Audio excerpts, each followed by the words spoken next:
My name is Ethan Crumbley, aged 15, and I'm going to be the next school shooter. I thought about this a lot. I can't stop thinking about it. Like, it's constantly in my head. Every conversation I have with someone, no matter what, I'm thinking about it and I can't get it out. The school I'm shooting up is Oxford High School. I'm in 10th grade there.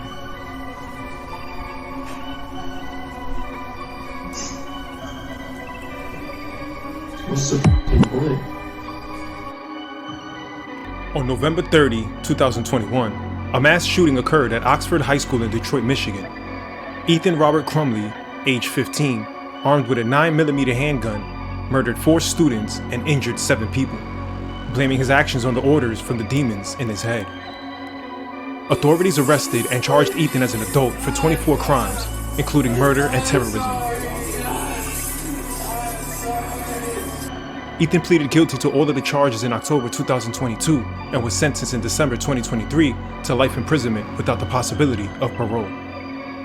This was the worst school shooting in Michigan history.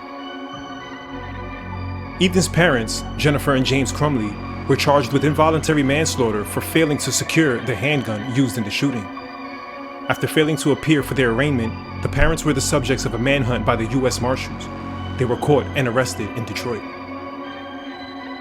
The Crumbleys were tried and convicted separately of 4 counts of involuntary manslaughter and were jointly sentenced on April 9, 2024 to the maximum allowed 15 years in prison. This makes them the first parents of a mass shooter charged with the crimes stemming from actions of their child. Welcome to How to Deal. Looking for something to cure that true crime itch you've been having? Learn how to deal with that by checking out our channel on mass murderers, serial killers, and some of the most horrifying criminals in world history. Stay subscribed to stay up to date. Now let's begin. Ethan Crumbley was born on April 28, 2006 in Atlantic Beach, Florida. His parents were Jennifer and James Crumbley. Both had criminal records back before their son was born for DUIs and check fraud. Before Michigan, they lived in Washington State. Their former neighbors mentioned how the parents would regularly leave Ethan home alone and without a phone, while they would frequent bars in the downtown area.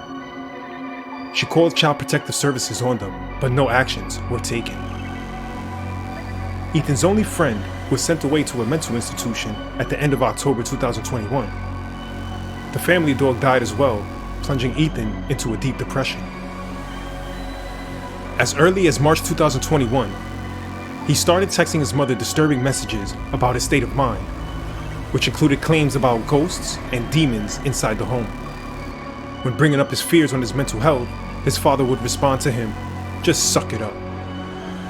He also reportedly videotaped himself torturing animals, made Molotov cocktails, and sketched himself committing a school shooting, something he also joked about with his friend through text. His parents never sought therapy for him following any of those incidents or behaviors. The day after Thanksgiving, probably trying to get a Black Friday deal, James took his son to the gun store to purchase him a 9mm. The following weekend, his mother took him up to the shooting range to work on his accuracy and his form. A good old fun family evening out. That Monday, the day before the shooting, Ethan was spotted by his teacher looking up ammunition on his phone during class. He explained to his teacher that him and his mother recently visited a shooting range, and that shooting sports are a family hobby. School officials left a voicemail on his mother's phone reporting the incident. His mother, after that, texted his son, "LOL, I'm not mad at you. You have to learn how not to get caught." That night, Ethan posted a disturbing photo to his Instagram account, displaying his handgun. A second meeting occurred the next day, on November 30th, 2021, after another teacher found a violent drawing on Ethan's desk. It contained a drawing of a handgun, pointing at the words, "The thoughts won't stop, help me." In another section was a drawing of a bullet with the words, "Blood everywhere" above that bullet. Between the drawing of the gun and the bullet is a drawing of a person who appears to have been shot twice and bleeding. And below that are two more messages: "My life is useless," and "The world is dead." Ethan was taken to the guidance counselor's office where his parents was called and asked to come in. His parents was shown the worksheet, to which at this point he scribbled over in an attempt to conceal its contents. They was instructed to take their son to counseling within the next 48 hours before he can return to school. His parents resisted the idea of Ethan leaving to go home early that day, so he returned to class. According to prosecutors, at the time of that meeting, Ethan already had placed his gun somewhere on the school grounds.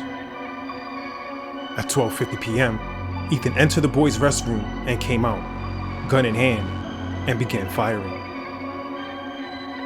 The sounds of gunfire can be heard echoing through the halls as hundreds of students scatter in fear, running away from the scene, escaping the school grounds by any means necessary. 3 students died on the scene, while 8 others were injured. 1 died later due to the injuries, bringing the death toll to a total of 4. Once first responders arrived on the scene, Ethan was arrested, unharmed by the deputies. He still had 7 rounds of ammunition loaded and 2 15-round magazines left. The entire shooting lasted about 5 minutes. 7 minutes after the first news reports came in of the shooting at the school, Jennifer Crumbley texted her son, saying, "Ethan, don't do it." 15 minutes after that, James Crumbley called 911, reporting his handgun missing from his safe. Ethan was choosing to remain silent in the precinct, with no words for the officers or no reasoning with his parents. His only request was that they would take care of his cat Dexter, named after his favorite Showtime hit show based on a serial killer. A search warrant was executed at his home, where a cell phone, his journal, and other guns were seized as part of the investigation. His social media content was used as evidence, as well as the 2 videos he recorded the night before the incident. When the bell rings to end fifth hour, tomorrow, October 30th, November 30th, 2021, I'm going to walk to the dividend between the boys and the girls' bathroom. And I will walk behind someone and I will shoot a bullet in your school. I'm going to open fire on everyone in that hallway, the boys and children around.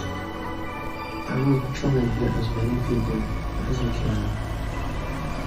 I will reload, and I will find people hiding.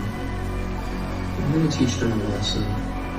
Michigan doesn't have a death penalty. I'm not going to die. As funny as it may seem, I'm going to kill other people. I do not want to die. His journal also included details describing his process, his disturbing thoughts, and even more horrific sketches. Ethan was charged as an adult for 24 crimes, including murder and terrorism. He pleaded guilty to all of the charges in October 2022 and was sentenced in December 2023 to life imprisonment without the possibility of parole. This was the worst school shooting in Michigan history. The state was also preparing a case against Ethan's parents, 4 counts of manslaughter each. When the heat was on, they decided to go on the run and skipped out on a couple of hearings. They was 40 miles away in a friend's basement. They were subsequently found on December 4th, 2021, when police swarmed their hideout.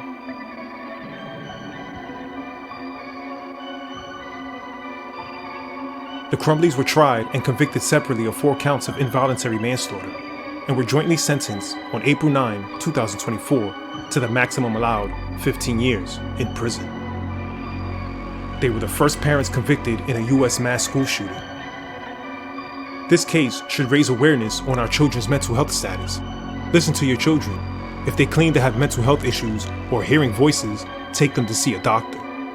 If you are practicing your Second Amendment right to own guns, make sure to lock them up in your house properly, and make sure you change the default combination for the safe to something that is not easy to crack.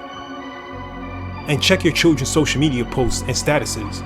A lot of the time, they are on there crying for help. If we can catch these signs early and treat them appropriately, we can save a lot of lives and preserve a future where we can promote a healthy living and a long, prosperous life. I am a really bad person. I have done terrible things that no one should ever do. I have lied, been not trustworthy. I've hurt many people, and that's what I've done, and I'm not denying it, but that's not who I plan on to be.